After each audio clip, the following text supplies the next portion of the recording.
Our first guest tonight, I'm happy to have this man back with us again, a distinguished journalist and the editor of the Vatican Inquirer. From April 18th through the 30th, this man will be appearing at the Fairmount Hotel in Chicago. Ladies and gentlemen, please welcome back to this program, Father Guido Sarducci. Right here.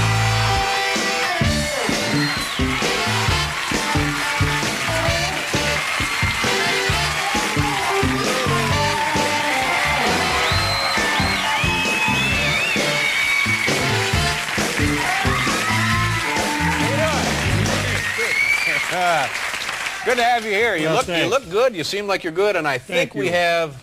That's a new theme song. Another new theme song for you? Well, I guess I could use it for a theme song. But Paul played it because, you know, it's a song about James Brown, who is in the Slammer. Doing some time. Yeah. Right. He has no income coming in. His band's not being played. So when they play James Brown's song, he gets some money from it. Right. So it'd be nice if people could call in your radio stations, request his tunes, you know, maybe some of the disc jockeys are listening. They could play his stuff. It's just not fair. You don't think it's fair, huh? No, you know, in Europe we have lanes, like in Italy, Germany, Autobahn. You could go as fast as you want.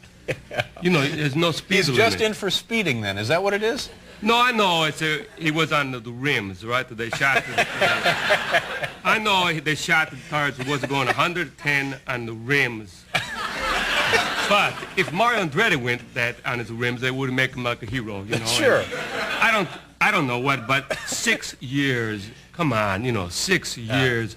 I just don't think it's a fair. James Brown in the Slammer, and Dan Quayle is the vice president.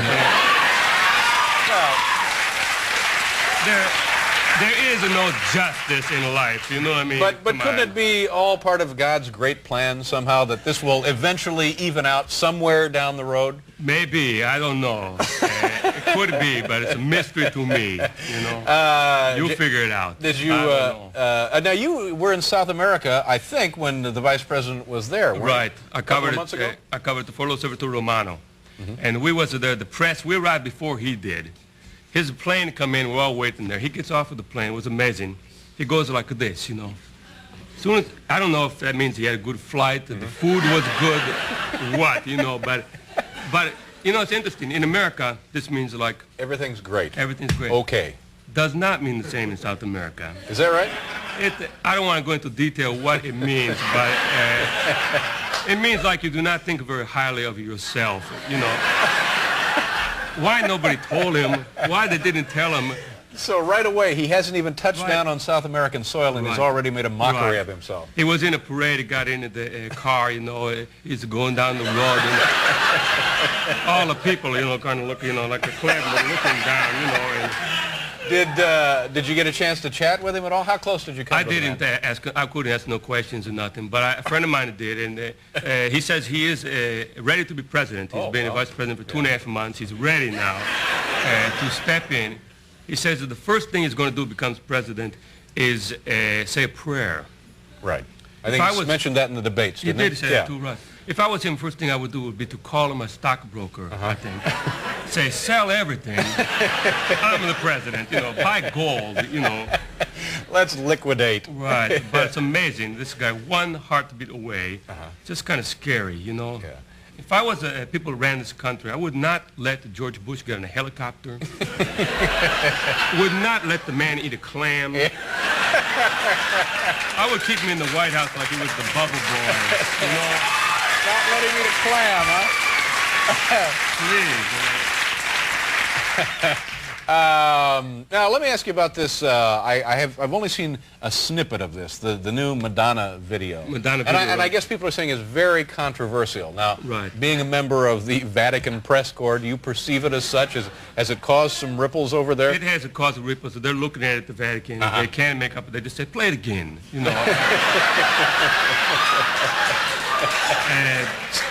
They got one guy, he's like a trout balloon. Like a trout balloon? No, trout balloon. It's a good one.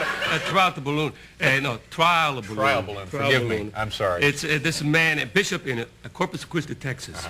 And he's telling people down there, don't drink Pepsi-Cola. She's in Pepsi-Cola commercial to boycott. So it's a boycott. Right, but I think it's just like a scam. I think maybe like the Vatican is buying Coca-Cola stock. Oh. Or maybe like RC, you know. They're going to say, don't drink Pepsi Cola, drink RC, the official soft drink of the Catholic Church. You know. Who knows whether they got up with their sleeve, you know. Yeah, well, you always have to consider that as a possibility, right. I suppose. We'll do a commercial here, and then we'll continue this fascinating chat with Father Sarducci.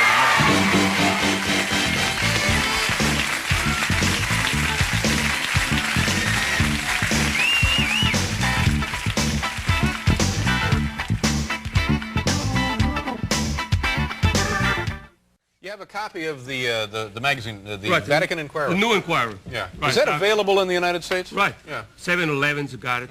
I see. Hardcore stations. Great. Well, tell us some about these stories here. Well, I'll tell you about the one I wrote. I interviewed this guy. Which one here? Man goes to hell, lives to tell about it. Okay. Right there. Yeah. That's an actual, that's the guy, huh? That's him. Yeah. And I interviewed him. He went in a coma. You know, his blood pressure dropped. His heart rate stopped. Dead. Clinically dead, sure. He felt himself going down a long, dark tunnel backwards. Oh, yeah. You know, he was like, you know, he looking at just like in the science fiction movies then, yeah. He hits. They says, you are in hell. He looks around and says, just like Earth. Yeah. No difference? Only difference is dogs there can whistle. It does not sound so bad. You know, I would think you could probably get used to that. He says, no, it's pretty bad. Says, dogs whistle. Another thing, he said, only other difference, he says, the fig Newtons in hell have the fig on the outside. Well, I can see. And the Newton in the middle, you know, so I can see where that would be hell. You want to talk about some of these other stories here? No? I want to talk about it. See that? Oh, no, squid, what? No, scampi shortage. Scampi shortage, yeah. I did this story about dinosaurs, a great story. They didn't put it on the cover.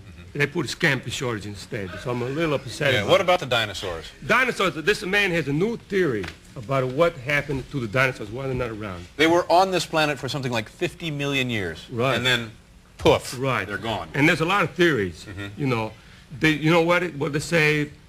One is that they say like the meteor came from outer space, hit the planet Earth, a big cloud went up, so the sun couldn't come through, nothing could grow, they starved to death. Killed off the vegetation. Right. Yeah. This man says what really happened was a flying saucer came here from another planet, took away the dinosaurs.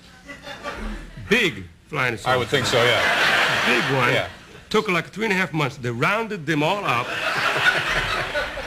They walk slow. Oh, sure. But they weren't very wily. Right. Yeah. They take a bigger step. They put all of them under this saucer, this UFO.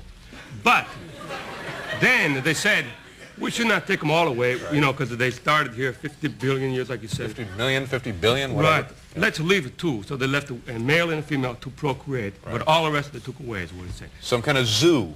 Right. Yeah. So what became of the two that were left? Then the meteor hit. Oh, I see. And cloud went up. Well, now that makes sense. Right. Yeah. I can see where that would work.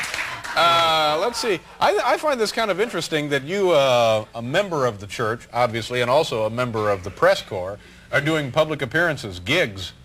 Right. Well, a little spending money. I understand. You know what I mean? From April 18th through the 30th at the Fairmount Hotel in Chicago. Chicago. You going to be there? We're going to be in Chicago, I think, the week right after that. Right after. Maybe we'll come in early and see you. Good. That would be great. Good to see you again, Father. Thanks for being here. Thank you. Father Guido Sarducci, and we'll be right back.